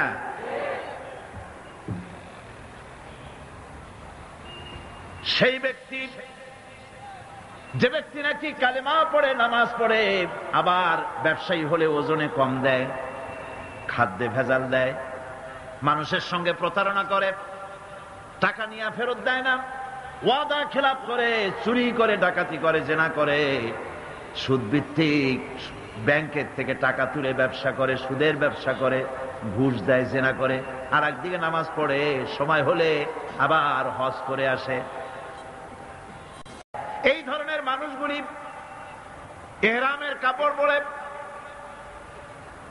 হজের নিয়ত করে জিদ্দায় পা রেখে যখন বলে লাব্বাইক আল্লাহুম্মা লাব্বাইক লাব্বাইক লা শারীকা লাকা লাব্বাইক ইন্নাল হামদা ওয়ান নি'মাতা লাকা ওয়াল মুলক লা শারীকা লাক, লাব্বাইক আল্লাহুম্মা লাব্বাইক, আয় আল্লাহ প্রভু হাজির, প্রভু আমি হাজির, হে আমার রব তোমার গোলাম হাজির। বান্দা বলে আয় আল্লাহ গোলাম হাজির, গায়েব থেকে আওয়াজ আসে, আল্লাহর পক্ষ থেকে বলা হয় লা লাব্বাইকা ওয়ালা সাদাইক। বান্দা বলছে আমি উপস্থিত মাবুদ, আর মাবুদ বলছে আমি তোমার উপস্থিতিকে গ্রহণ করলাম না। তুই বলছো হাজির, আমি বলছি তুমি অনুপস্থিত, তোমার উপস্থিতি আমি গ্রহণ করলাম না। কারণ তুমি যে টিকিট করে আসছো ওইটা হারাম টাকা, যে রামের কাপড় পরেছো ওইটা হারাম টাকা দিয়ে কেনা, মক্কা মদিনায় যে খরচ করবে, তাবুতে থাকবে, বাস ভাড়া দেবে, যে খাবে, জায়নামাজ কিংবা তসবিহ কিংবা মার্কেটিং করার জন্য যে টাকা আনছো, সব হারাম। তোমার গায়ের গোশত হারাম, তোমার গায়ের রক্ত হারাম, হারাম খেয়ে পেটটারে সাইজ মতো বানাইছো, এরকম করে হারামের টাকা দিয়া হজ করতে এসেছো, তোমার উপস্থিতি আমি গ্রহণ করলাম না। নাউজুবিল্লাহ। সুতরাং মুমিনের দাবি করলেই হবে না, ঈমানের দাবি করলেই হবে না, কাজে তা প্রমাণ করতে হবে। সেটা কি? সেটা হচ্ছে ইন্নাল্লাযীনা ক্বালু রাব্বুনাল্লাহু সুম্মা ইসতাকামু তাতানাজ্জালু আলাইহিমুল মালাইকা, নিশ্চয় যারা বলে আমাদের রব আল্লাহ, অতঃপর এই কথার উপরে সে দৃঢ় পথ থাকে, ফেরেশতাগণ তার প্রতি ফেরেশতা অবতীর্ণ হয়, অর্থাৎ আল্লাহর রহমত তার উপরে নাজিল হয়। যে ব্যক্তি ঈমানের দাবি করে ঈমানের উপরে টিকে থাকে, আল্লাহর রহমত তার উপরে নাজিল হতে থাকে। ঈমান আনাই শুধু মুখে দাবি করাই শেষ কথা নয়, ঈমান আনার পর ঈমানের উপরে টিকে থাকা সবচেয়ে বড় কথা। ঈমানের উপরে টিকে থাকতে হবে। ঈমানের কোনো দাম নাই যদি আমলে সালেহ না থাকে। ঈমান হচ্ছে এক, এটা মূল্যহীন হয়ে পড়ে যদি আমলে সালেহ না থাকে। যে নেক কাজ করতে হবে আল্লাহকে খুশি করার জন্য, কাজটা ভালো হওয়ার জন্য শর্ত দুইটা। একটা হচ্ছে কাজটা হতে হবে আল্লাহকে খুশি করার জন্য। কারে খুশি করার জন্য? আল্লাহ পাককে খুশি করার জন্য হতে হবে। আর 2 নম্বরে কাজটা হতে হবে সুন্নতে নববী সাল্লাল্লাহু আলাইহি ওয়াসাল্লাম, রাসূল করিম সাল্লাল্লাহু আলাইহি ওয়াসাল্লামের সুন্নতের উপরে কাজটি হতে হবে। তাহলেই আপনার আমলটা সহি হয়ে গেল। আপনি আমি নিজের আন্দাজ করে কাজটা খুব ভালো হয়েছে মনে করলেই হবে না। নিকৃষ্ট বা অসৎ কাজের পরিণতি সম্পর্কে কোরআন বলছে, قُلْ هَلْ نُنَبِّئُكُمْ بِالْأَخْسَرِينَ أَعْمَالًا الَّذِينَ ضَلَّ سَعْيُهُمْ فِي الْحَيَاةِ الدُّنْيَا وَهُمْ يَحْسَبُونَ أَنَّهُمْ يُحْسِنُونَ صُنْعًا। আমি কি তোমাদেরকে বলবো না যে কোন আমল তোমাদেরকে ক্ষতিগ্রস্ত করবে? সেটা হচ্ছে সেই আমল যারা দুনিয়ার জীবনে দুনিয়ায় উন্নতি করার জন্য কাজ করে, তাদের সমস্ত জদ্দোজাহাদ, তাদের চেষ্টা প্রচেষ্টা দুনিয়ায় টিকে থাকার জন্য তারা করে থাকে। যে কাজগুলি আল্লাহ পাকের খুশনুদি হাসিলের জন্য, আল্লাহ পাককে খুশি করার জন্য করা হয় না, সেই কাজগুলি মানুষের সমস্ত প্রচেষ্টাকে, তার চেষ্টাকে, তার সমস্ত আমলগুলিকে বিনষ্ট করে দেবে। এগুলি কিয়ামতের দিন কোনো ফায়দা হবে না। যারা দিনদার, পরহেজগার, ইমানদার, সৎকর্মশীল, আল্লাহ তাদের ব্যাপারে কি করে শোনেন, ইন্নাল্লাযীনা আমানু ওয়া আমিলুস সালিহাতি সায়াজআলু লাহুমুর রাহমানু উদ্দা। আল্লাহ পাক বলেন যারা নাকি ঈমান এনেছেন আর আমলে সালেহ করে, রব্বুল আলামিন তার বান্দাদের দিলের মধ্যে তার জন্য মহব্বত পয়দা করে দেন। মানুষেরা ভালোবাসে, মহব্বত করে। আমার বন্ধুগণ, সৎকর্ম মানুষ যখন ভালো কাজ করে তার দুষ্কর্মগুলিকে আল্লাহ মাফ করে দেন। জোরে বলেন সুবহানাল্লাহ। কোরআন বলছে, والذين آمنوا وعملوا الصالحات لنكفرن عنهم سيئاتهم ولنجزينهم أحسن الذي كانوا يعملون। যারা ঈমান আনবে আর সৎ কাজ করবে, আল্লাহ পাক বলেন আমি তাদেরকে সর্বোত্তম কাজগুলির প্রতিদান করব। তারা যত ভালো কাজ করবে ওই ভালো কাজের মধ্যে সবচাইতে ভালো যেটা, ওইটার উপর আমি তাকে পুরস্কার দান করব। সুবহানাল্লাহ। আর তাদের সাইয়্যাতগুলি হাসানাত দিয়ে বদলায় দেব, তাদের পাপ কাজগুলি আমি নেক কাজে পরিবর্তন করে দেব। শুধু তাই নয়, শয়তানের ওয়াসওয়াসায় পড়ে বান্দা যখন একটা গুনাহ করে, আল্লাহ বলে দিয়েছেন একটা গুনাহ লিখবি। আদম আলাইহিস সালামকে আল্লাহ পাক যখন দুনিয়ায় পাঠিয়ে দিলেন, হযরত হাওয়া যখন দুনিয়া আসলেন, আর শয়তানের বুজুর্গি সব শেষ হয়ে গেল। শয়তানে বলল, আল্লাহ আমার সব ইবাদত নষ্ট হইল আদমের জন্য। আমি তোমার কাছে ফরিয়াদ জানাই, তুমি 7টা জাহান্নাম বানাইছো, এই জাহান্নাম আরো বানাও। আমি তোমার এই জাহান্নামগুলি তোমার বান্দাগুলি দিয়ে ওয়াসওয়াসা দিয়ে এই জাহান্নাম ভরে দেব। যে আদমের জন্য আমার সমস্ত ইবাদত পণ্ড হলো, সেই আদম সন্তান সব আমি জাহান্নামে পাঠাবো। আল্লাহ রাব্বুল আলামিন বললেন, এই কোরআন শরীফের ভিতরে আছে, আল্লাহ পাক বলেছেন, ও আমার ফেরেশতারা, শয়তান কি বলল শুনেছো? আমার বান্দা যখন শয়তানের ওয়াসওয়াসায় পড়ে একটা নেকের একটা গুনাহ নিয়ত করবে, গুনাহ করার নিয়ত করবে, গুনাহটা করে নাই, পাপ লিখবা না। গুনাহ করা হয়ে যাওয়ার পর একটা গুনার জন্য একটা গুনাহই লিখবা। আর যদি আমার বান্দা কোন একটি নেকির কাজের নিয়ত করেছে, হজের নিয়ত করেছে, হজে যায় নাই, মাদ্রাসা মসজিদে দান করবে, চট্টগ্রাম তাফসিরুল কোরআন মাহফিলে দান করবে, করে নাই এখনো, শুধু নিয়ত করেছে, নেক নিয়তের কারণে আমলনামায় একটা নেকি লিখে দিবা। আর যখন নেকির কামটা করা হয়ে যাবে, আল্লাহ পাক বলেন মান জাআ বিল হাসানাতি ফালাহু আশরু আমসালিহা।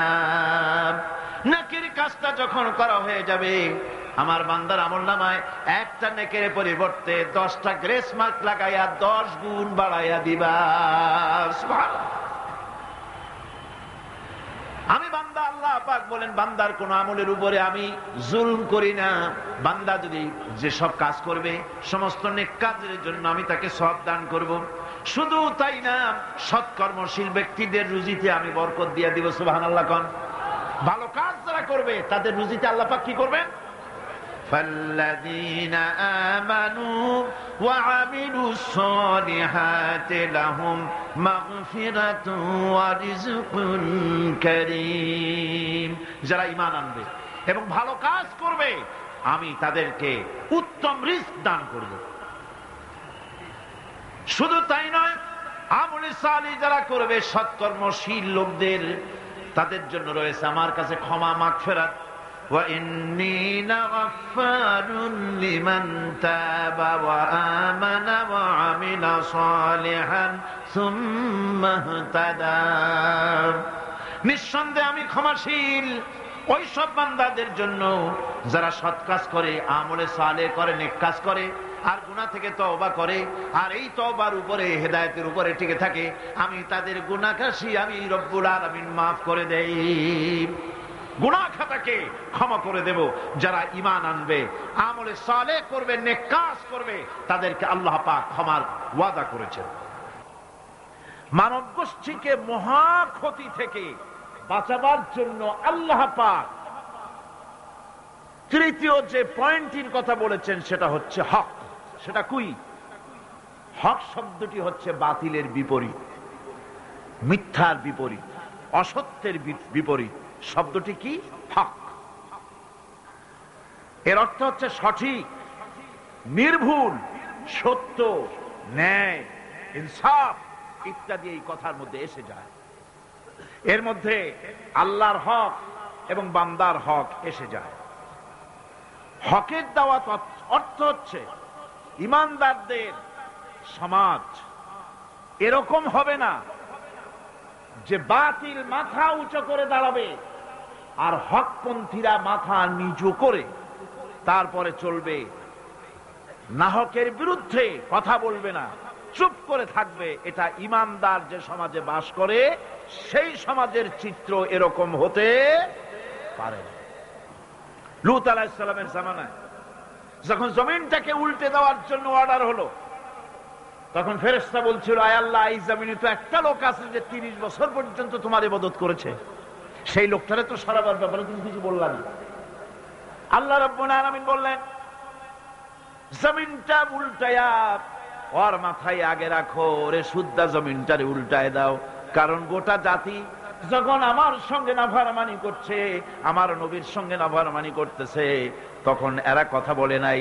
এই লোক নিজের ইবাদত নিয়ে ব্যস্ত ছিল, নিজেকে জাহান্নাম থেকে বাঁচাবার চেষ্টা করেছে। গোটা জাতি জাহান্নামে যায় সেজন্য ভুরুক্ষেপ করে নাই। হক কথা বলতেই হবে। হক যে বলবে না, হক থেকে যে চুপ থাকবে, সে হচ্ছে শয়তানুন আখরাস, বোবা শয়তান। রাসূলুল্লাহ হাদিসে বলেছেন, হক থেকে যে চুপ থাকে সেটা কি শয়তান? বোবা শয়তান। এখন আপনাকে বিপদ মুসিবত থেকে বাঁচার জন্য হকের দাওয়াত দিতে হবে, তা না হলে আল্লাহ পাক ক্ষমা করবেন না। না হক যখন সমাজে চলতে থাকে, হকের আওয়াজকে একজনকে হলেও হকের আওয়াজ বুলন্দ করতে হবে। কোরআনে কারিমে রব্বুল আলামিন বলেন, واتقوا فتنة لا تصيبن الذين ظلموا منكم خاصة। সতর্ক থাকো, বেঁচে থাকো ওই সব বিপদ থেকে, মুসিবত থেকে, যেই বিপদ শুধুমাত্র বিপদের কারণ যারা ওদের জন্যই নাজিল হবে না, বরং যারা সহ্য করে তাদের উপরও বিপদ আসবে। যারা বিপদের কারণ, গুনাহের কারণ, শুধু ওরাই ধ্বংস হবে না, যারা সহ্য করবে তাদেরকেও আযাবের মধ্যে নিপতিত হতে হবে। একটা দৃষ্টান্ত দিলে বুঝবেন। আপনার বাড়ির সামনে ড্রেনের ভিতরে বিড়াল মরে পড়েছে, কুকুর মরে পড়েছে, আপনি নাকে রুমাল দিয়ে যান, বাড়িওয়ালা ফালাইতেছে না, আপনিও ফালাবার চেষ্টা করতেছেন না। এখন এইটা পচে গলে দুর্গন্ধ হয়ে পরিবেশ নষ্ট করে দেবে। তখন এই মরা কুকুরটার দুর্গন্ধে শুধু বাড়িওয়ালাই অসুস্থ হবে না আশেপাশের লোকেরা অসুস্থ হবে? বলেন আপনারা, সবাই অসুস্থ হয়ে পড়বে। সুতরাং বাড়িওয়ালা যদি না ফালায়, আপনার দায়িত্বে আপনাকে ফেলতে হবে। অন্যায় যেখানে উঠবে সেখানেই তাকে নির্মূল করতে হবে। এটা হলো উম্মতে মুহাম্মাদীর দায়িত্ব। আল্লাহ পাক এর জন্য বলেছেন, ওয়ালতাকুম মিনকুম উম্মাতুন ইয়াদউনা ইলাল খায়র ويأمرون بالمعروف وينهون عن المنكر وأولئك هم المفلحون। তোমাদের মধ্যে এমন কিছু লোক থাকা দরকার যারা মানুষকে কল্যাণের দিকে ডাকবে এবং অকল্যাণ থেকে মানুষকে ফিরাবে, কল্যাণের দিকে ডাকবে, হকের দিকে ডাকবে, নেক কাজের দিকে ডাকবে, মানুষকে ভালো কাজের দিকে ডাকবে। এরকম কিছু লোক তোমাদের মধ্যে হয়ে যাওয়া উচিত, তৈরি হওয়া উচিত, যারা হকের দাওয়াত নিয়ে তারা সমাজে বেরোবে। কারণ মুসলমানেরা হলো আমাদের সম্পর্কে আল্লাহ পাক বলেছেন, কুনতুম খায়রা উম্মাতিন উখরিজাত লিন-নাসি তা'মুরুনা বিল মা'রুফি ওয়া তানহাউনা আনিল মুনকার। তোমরা হচ্ছে শ্রেষ্ঠ জাতি। আমরা কি জাতি? আমরা যে শ্রেষ্ঠ জাতি সে কথা বলার মতো হিম্মত এখন আমাদের আর নাই, যার জন্য আপনারা আওয়াজ দিলেন তো শোনাই গেল। মুসলমানেরা কি জাতি? খায়রে উমাম, ইমামে আকওয়াম। পৃথিবীর ভিতরে সমস্ত জাতি সমূহের ভেতরে শ্রেষ্ঠ জাতি কারা? আরো জোরে বলুন। একথা কে বলেছেন? আল্লাহ পাক বলেছেন, তোমরা শ্রেষ্ঠ জাতি। তোমাদের দায়িত্ব হচ্ছে তা'মুরুনা বিল মা'রুফ ওয়া তানহাউনা আনিল মুনকার। তোমাদের দায়িত্ব হচ্ছে ভালো কাজের আদেশ করবে, অন্যায় কাজ থেকে মানুষদেরকে ফিরাবে। এটা হচ্ছে তোমাদের দায়িত্ব। এই দায়িত্ব যদি আমরা পালন করতাম তাহলে আমাদের সমাজের ভেতরে এই অন্যায় অসত্য টিকে থাকতে পারত না। আমরা মানুষকে ভালো কাজের আদেশ দেই না। ভালো কাজের আদেশ দিতে হলে ক্ষমতায় থাকতে হয়। আদেশ আর অনুরোধ এ দুটো কি এক জিনিস? আদেশ আর অনুরোধ দুটো কি এক জিনিস? আদেশ দিতে গেলে আদেশের জায়গায় পৌঁছাতে হয়। আদেশের জায়গায় না গিয়ে কাউকে হুকুম দেওয়া যায় না, অনুরোধ জানাতে হয়। গভর্নমেন্টের কাছে বিনীতভাবে অনুরোধ জানাই, সিনেমার অশ্লীলতার জ্বালায় টিকতে পারি না, রমজান মুবারক এসেছে, এই অশ্লীল সিনেমার ছবি নামায় ফেলা হোক, বিনীতভাবে অনুরোধ জানাই। এটা হলো অনুরোধ। আর আল্লাহ বলছেন ইসলামের ব্যাপারটা অনুরোধের ব্যাপার নয়, এটা হচ্ছে আদেশের ব্যাপার। ক্ষমতায় এমন লোক পাঠাতে হবে যে রমজান মাস এলে পরে অর্ডার দেবে, সিনেমার সমস্ত ছবি আর গান বন্ধ করে দাও। হোটেলের কোনো দরজা খোলা থাকতে পারবে না, কোন খাবারের দোকান মুসলমানদের খোলা থাকতে পারবে না। এটা হচ্ছে অর্ডারের কাজ। তা'মুরুনা বিল মা'রুফ, আমর, হুকুম, অর্ডার। অনুরোধ করে হয় না, এটা আদেশ দেওয়ার মাকামে যেতে হয়। সেই আদেশের মাকামে আমরা কি যেতে পেরেছি? পারিনি। আমাদের অবস্থা হচ্ছে মোল্লার দৌড় মসজিদ পর্যন্ত। এই কথাটা যে কে শুনাইছে আল্লাহই জানে। मुल्ला को जो मिला है मस्जिद में सजदे की इजाजत, मुल्ला को जो मिला है मस्जिद में सजदे की इजाजत, नालायक समझते हैं यही इस्लाम की आजाद। মৌলভী সাহেব মসজিদের ইমামতি পাইছেন আর মনে করেছেন যে আমি ইসলামের স্বাধীনতা পেয়ে গিয়েছি। ডিজি সাহেব যদি দাওয়াত দেয়, মন্ত্রী সাহেব যদি দাওয়াত দেয়, আনন্দে অস্থির হয়ে যায়। আরে বাপরে, ডিসি দাওয়াত দিছে, কি সোজা কথা, মরি কি বাঁচি, উঠি কি পড়ি। ওই জায়গা পার্লামেন্ট, সেক্রেটারিয়েট, বঙ্গভবন যেদিন কোরআনের দখলে আসবে সেই দিন অর্ডার দিয়ে অন্যায়কে বন্ধ করা সম্ভব হবে।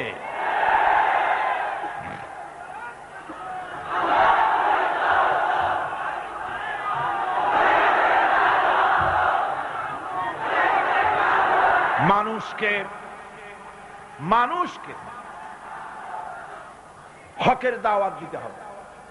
আল্লাহ রাব্বুল আলামিন বলেন, وَمَنْ أَحْسَنُ قَوْلًا مِّمَّنْ دَعَا إِلَى اللَّهِ وَعَمِلَ صَالِحًا وَقَالَ إِنَّنِي مِنَ الْمُسْلِمِينَ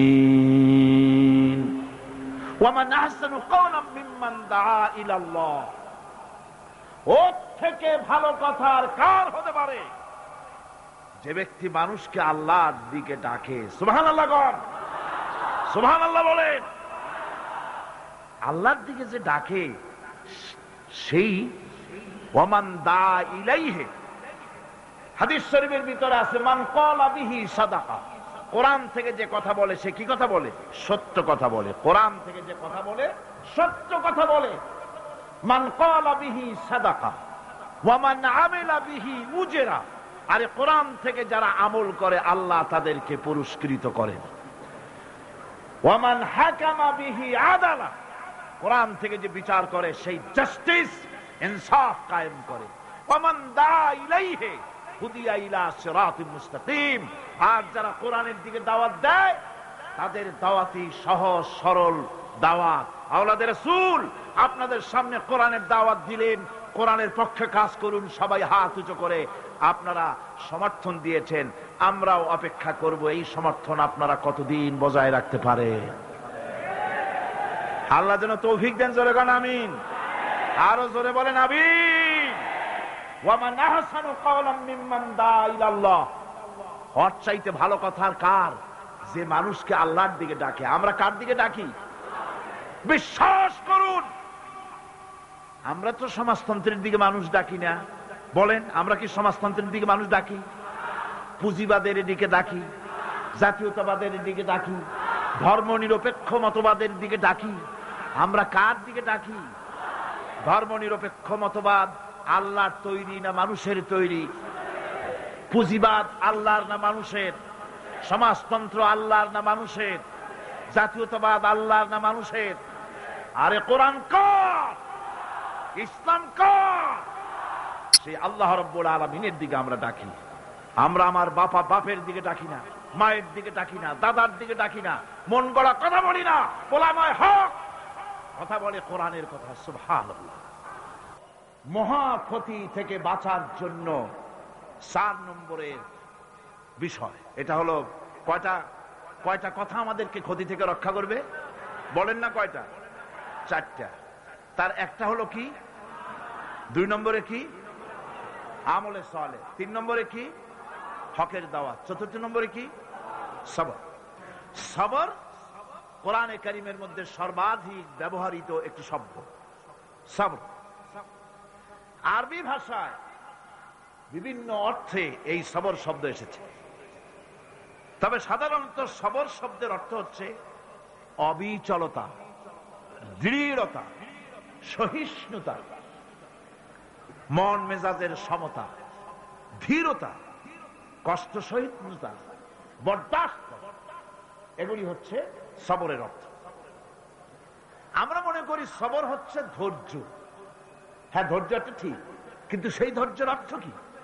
এই ধৈর্যের অর্থ এই নয় যে কেউ আপনার একটা থাপ্পড় মারবে আর আপনি বলবেন ভাই হাতে ব্যথা পাইছেন নাকি, তাহলে আমার আর একখান থাপ্পড় দিয়ে দাঁত যে কয়টা আছে তাও ফালাই দেয়। এর নাম সবর না। সবর হলো বিপদে আপনি হতাশ হবেন না, বিপদে ভেঙে পড়বেন না, বিপদে থাকবেন দৃঢ় অবিচল, মাথা ঠান্ডা, সুস্থ মস্তিষ্কে বিপদকে ওভারকাম করার জন্য কৌশল অবলম্বন করবেন। এটাই হচ্ছে সবর। ধৈর্য ধরতে হবে অবিচলতার সাথে, দৃঢ়তার সাথে, সহিষ্ণুতার সাথে। আল্লাহর জান্নাতে যাওয়ার জন্য এই সবর আমাদেরকে ইখতিয়ার করতে হবে। আমরা কি আল্লাহর জান্নাতে যেতে চাই? আমরা কি জান্নাতে যেতে চাই? অবশ্যই আল্লাহর জান্নাতে আমরা যেতে চাই। এই জান্নাতে যাওয়ার জন্য আল্লাহ রাব্বুল আলামিন কোরআনে কারীমের মধ্যে বলেছেন, আম হাসিবতুম আন তাদখুলুল জান্নাতা ওয়া লাম্মা ইয়া'লামিল্লাহুল্লাযীনা জাহাদু মিনকুম ওয়া ইয়া'লামাস সাবিরিন।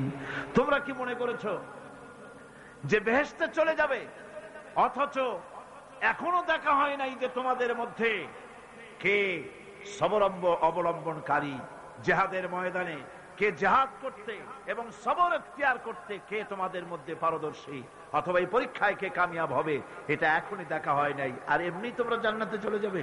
জান্নাতে যাওয়া তো সহজ নয়। আল্লাহ পাক পরীক্ষা নেবেন, সেই পরীক্ষায় কামিয়াব হতে হবে। আর আল্লাহ পাক বলেছেন অবশ্যই সবরের পরীক্ষা নেব। وَلَنَبْلُوَنَّكُمْ حَتَّى نَعْلَمَ الْمُجَاهِدِينَ مِنْكُمْ وَالصَّابِرِينَ وَنَبْلُوَ أَخْبَارَكُمْ। অবশ্যই আমি তোমাদেরকে পরীক্ষা করব, আর এই পরীক্ষার ভিতরে সত্যিকারের মুজাহিদ যারা, তারাই দৃঢ়, যারা নাকি দৃঢ়তা অবলম্বন করবে, সবর ইখতিয়ার করবে, আল্লাহ রাব্বুল আলামিন পরীক্ষায় তাদেরকে কামিয়াব করবেন। এই সবর এক মহা সম্পদ। সবর ইখতিয়ার করতে হবে মুসলমানদেরকে। জান্নাতের ভিতরেও আল্লাহ পাক যারা সবর করবে তাদের জন্য বিরাট নিয়ামত আল্লাহ পাক জান্নাতে দান করবেন। জান্নাতে যাওয়ার জন্য সবর একটা মহাগুণ। এই গুণ মুসলমানদের ভিতরে থাকতে হবে। যখন বিপদ আসে, মুসিবত আসে, রব্বুল আলামিন বলেন বিপদ যখন আসে, মুসিবত যখন আসবে, বান্দা যারা মুমিন তারা পড়ে ইন্না লিল্লাহি ওয়া ইন্না ইলাইহি রাজিউন। নিশ্চয়ই আমরা আল্লাহর জন্য এবং আমাদের সকলকেই আল্লাহর কাছে ফিরে যেতে হবে। এই কথাটা মুমিনদেরকে বলতে হবে। পড় গিয়া জিস পর নজর बंदा को मौला कर दिया, पड़ गया जिस पर नजर बंदा को मौला कर दिया, आ गया जिस दाम में जोश कतरा को दरिया कर दिया। আল্লাহ রাব্বুল আলামিনের রহমতের নজর যদি কোন গোলামের প্রতি পড়ে যায়, গোলামটা বাদশাহে পরিণত হয়ে যায়। আল্লাহর রহমতের নজর যদি এক ফোঁটা পানির উপরে পড়ে যায়, পানি ফোঁটা আটলান্টিক মহাসাগরে পরিণত হয়ে যায়।